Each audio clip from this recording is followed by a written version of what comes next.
Hello friends, today you guys must be very excited because today I'm going to teach you about CSS. It's a new topic for you guys and it's a pretty easy topic. So we'll get through it in one or two videos. And actually there are three types of CSS. One is internal CSS, the other one is inline CSS, and then there is external CSS. So what is inline CSS? We have actually used the inline CSS previously uh, in our previous sessions. We have used it. So you can see where I have put this align equal to center or like this type of tags, this type of attributes in the tags. So that is actually inline CSS. CSS is nothing much like uh, actually HTML is the basic layout and CSS is like decorating the things and putting images and stuff and putting styles in your web page. So the internal CSS is now we come to internal CSS. Internal CSS is there's a style tag in the HTML. Inside the style tag, you can put all the CSS code. So that is the internal CSS. Now we come to external CSS. External CSS is actually creating an external CSS file and then linking that file to this to our HTML page. So let's see how things work, how we have to do.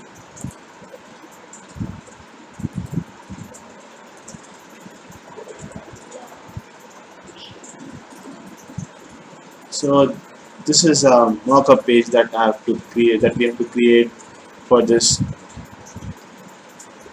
See, this will be like this, Carnegie University, and this there will be a banner here, and then on this banner there will be some dummy text, and it will contain a hover style. We'll see about hover styles and other features of CSS. Don't worry. So below this banner you can see there will be three images, thumbnails actually. We say these thumbnails. There will be three images. So I have created a this kind of web page uh, looking like this, but it's a different thing, like not Carnegie University actually. So you can see, yeah.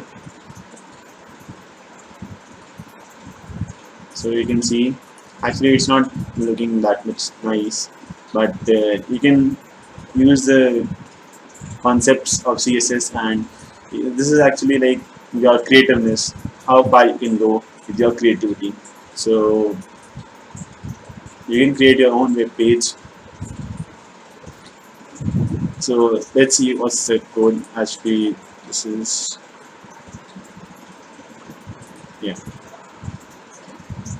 HTML is pretty basic, what we have actually already learned. There will be some div tags inside it. I have put them IDs D1, D2, and this IDs.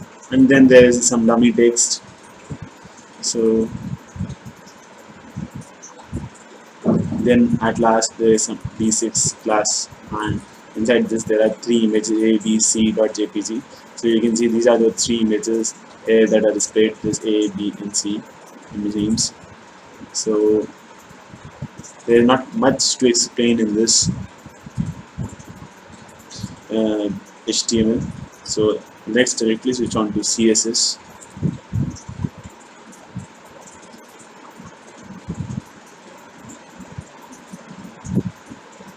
In CSS you can see this is the type selector.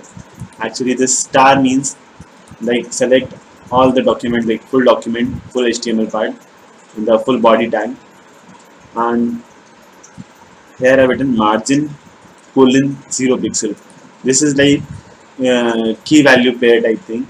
Actually this is the key, this is the value, means the attribute and its value, like that, or you can say key value or attribute value, whatever. So this is, this ID here is represented. If you place an ID in your HTML, so that will be represented using this hash. So the ID name is suppose D1, so that is hashed D1, and if there is a class, so it will be represented by a dot operator.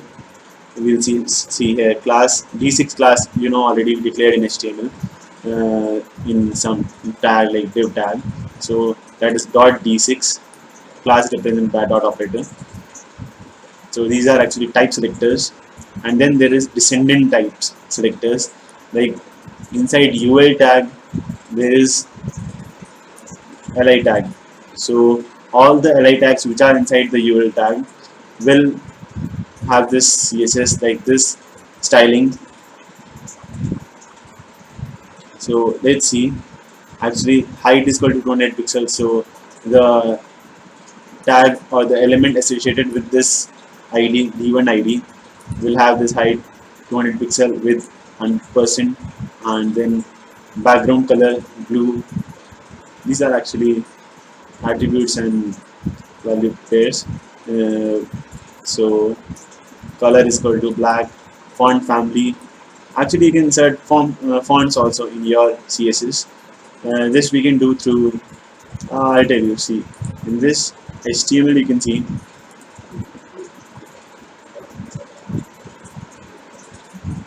there was another. First of all, there was link for linking the external style sheet. So this link tag links this new css.css file, and then relation style sheet type is text/css, and then there is another link tag which is linking to the Google fonts. So Google provides a lot of fonts you can use in your website. So today we will see about Google fonts also.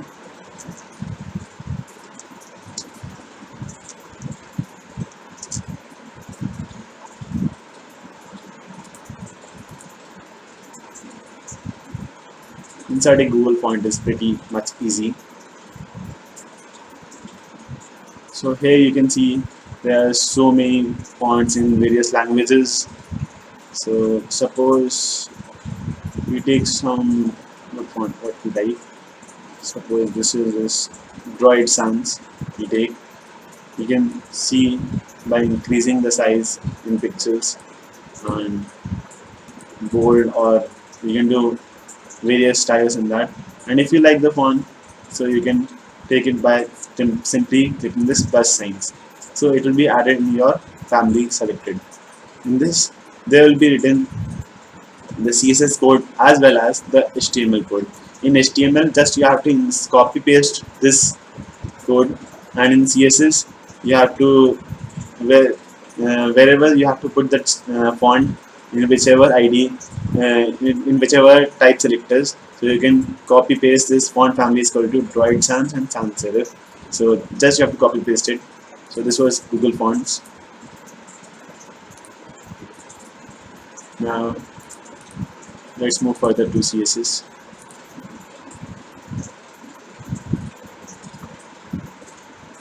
So we were seeing here this how we inserted this Google fonts, and then there's list style type none. These are all attributes and they have some value. So values, width value and height value we can give in pixel, in percentage. Percentage actually relative value, and pixel is fixed value. So there is border style solid. We have put the border also in this table, and then this background color gray. For the table, the background color will be gray, and then there will be height with the background image. We can insert images also through CSS. There is a property called background image, and in this you have to put the URL, and in that you have to pass in the parameter you have to pass the URL of the your image file. Now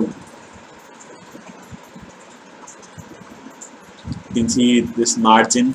Actually, in the next video we will study about CSS block, and see here in display inline block. So, and then this is hover. Actually, this is a type inside this type selector. This is a style hover, or you can say attribute hover. Means whenever we'll hover on this, like you'll drag your mouse on that element, so this type will be applied then.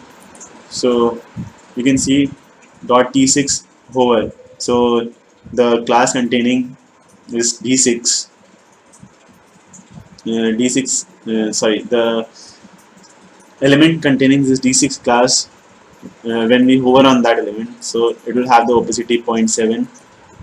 We can make opacity as our need. If you put the value 1, it will be like fully opaque, or you put the value 0, so it will be fully transparent. So that was it. If you have any doubts or any suggestions in my video, you can comment on the comment section. Thank you.